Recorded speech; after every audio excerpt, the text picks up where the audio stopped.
Part D.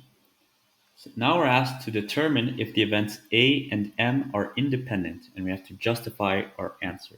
Well, let's recall the independent events formula given in the formula booklet. We're told that if events A and B are independent, then the probability of A and B is equal to the probability of A times the probability of B. So if independent. So if A and M are independent, same logic, the probability of A and M has to be equal to the probability of A times the probability of M. So what is the probability of A and M? Where we just found that in part C2, we found that this was equal to 0.15, and this was using our answer from part C1 where we found that x is equal to 24.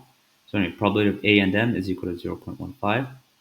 Now what's the probability of A and what's the probability of M individually? And then let's see if this formula holds.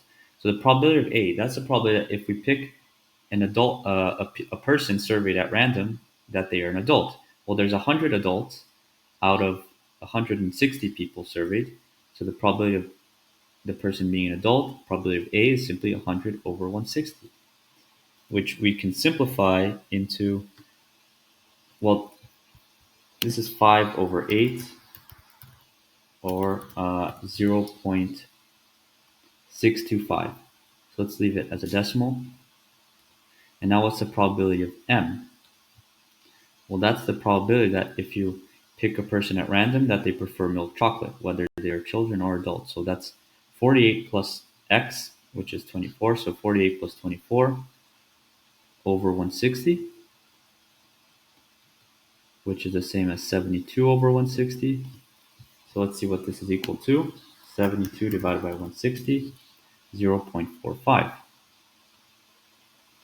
Okay, so is the probability of A times the probability of M equal to the probability of A and M? Let's see. Probability of A times probability of M is 0.625 times 0.45. So 0.625 times 0.45, we get 0.28125. 0.28125, which is not the same as the probability of A and M. So not independent. A and M are not independent events because the probability of A and M is not equal to the probability of A times the probability of M. So it doesn't hold with the independent events formula. That's our answer to part D.